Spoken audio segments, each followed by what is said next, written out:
आज हमारे साथ हैं लोक समाज पार्टी के राष्ट्रीय अध्यक्ष जो कि एडवोकेट हैं, पेशे से वकील हैं। स्वागत है शर्मा जी आपका। नमस्कार, गौरी शंकर शर्मा जी।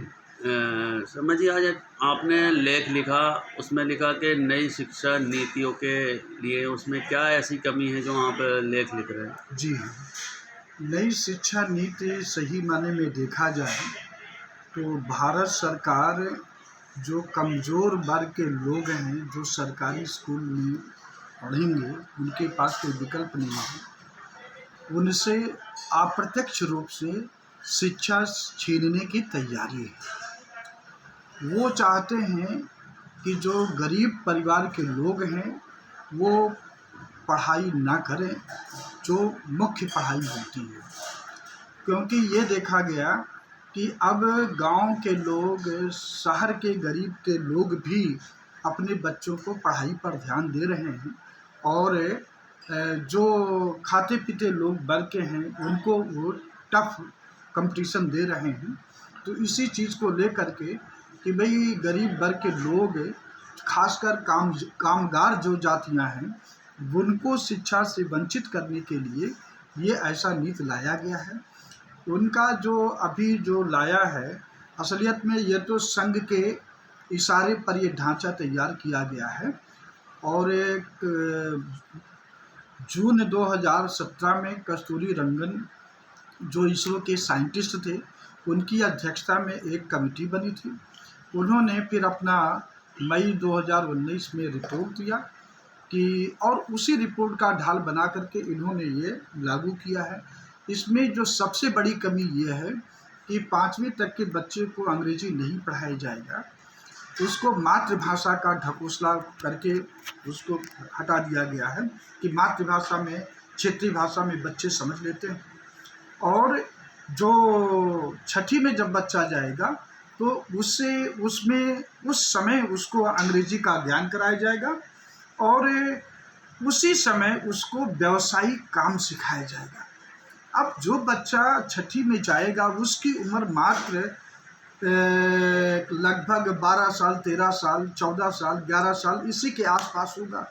अब उस बच्चे को आप पर डे आप व्यावसायिक काम, बढ़ईगिरी, लोहारगिरी, कटाई, बुनाई, चिनाई, पंचर बनाना, मोटर मैकेनिक, रंगाई, पेंटिंग आप सिखाओगे तो उस बच्चे का दिमाग उसी तरफ ढल जाएगा।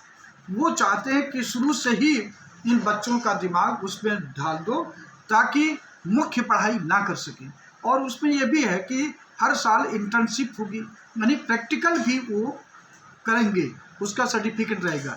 अब 6ठी से लेकर 12वीं तक जब वो बच्चा इसी लाइन में ढल जाएगा तो मुख्य पढ़ाई नहीं कर पाएगा और बाद में अपना इक्का दुक्का कोई पढ़ भी लिया तो हायर एजुकेशन इतना महंगा कर दिया है कि वो गरीब परिवार का बच्चा नहीं पढ़ सकता है। ये चूँकि संवैधानिक बाध्यता से ये मना नहीं कर सकते, जैसे ब्रिटिश हुकूमत में रामायण काल, महाभारत काल में था कि बहुत बड़ी आबादी को पढ़ने नहीं देते थे, उसी समय उसी को उस तरह ये डायरेक्ट कह नहीं सकते हैं, लेकिन इस अप्रत्यक्ष रूप से ये शिक्षा छीनने की तैयारी है। लोक समाज पार्टी इसका विरोध करती है और ये चाहते हैं कि कोई गरीब परिवार या कामगार का बेटा टीचर भी ना बने। अब देखिए, बीए पहले जब हम लोग पढ़े थे तो 2 साल का था, अब 3 साल कर दिए हैं। ऑनर्स भी 3 साल है, फिर उसके बाद में अब उसको ऑनर्स को 4 साल कर दिए हैं। और बीएड जब कोई भी नौकरी लेना होगा टीचिंग का तो कम से कम आपको ग्रेजुएशन ज़रूरी है। अब ग्रेजुएशन में आप कर लिए 3 साल, इसके बाद 12+3 और फिर ऑनर्स करते हैं, फिर आपको बीएड 4 साल करना पड़ेगा।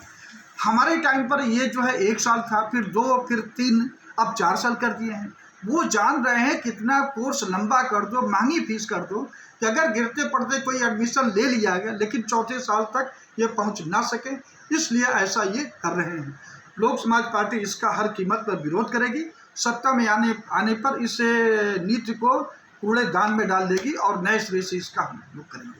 शर्मा जी, ये जो लॉकडाउन चल रहा है जिसमें कोरोना काल में लोग इतनी डेथ हो रही है, इतने हज़ारों लोग मर रहे हैं, इसमें क्या सरकार जो केंद्र सरकार है इसके लिए आप क्या कहना चाहेंगे? क्या ये दोषी है केंद्र सरकार और दिल्ली जो सरकार है, राज्य देखिए, सरकार? अब कोरोना का जहाँ तक मेरा वो है, सही माने में देखा जाए, आज जो देश में लोग मर रहे हैं, सीधे सीधे इस देश के प्रधानमंत्री नरेंद्र मोदी, देश के गृह मंत्री अमित शाह और भारतीय जनता पार्टी के जो अध्यक्ष हैं जेपी नड्डा,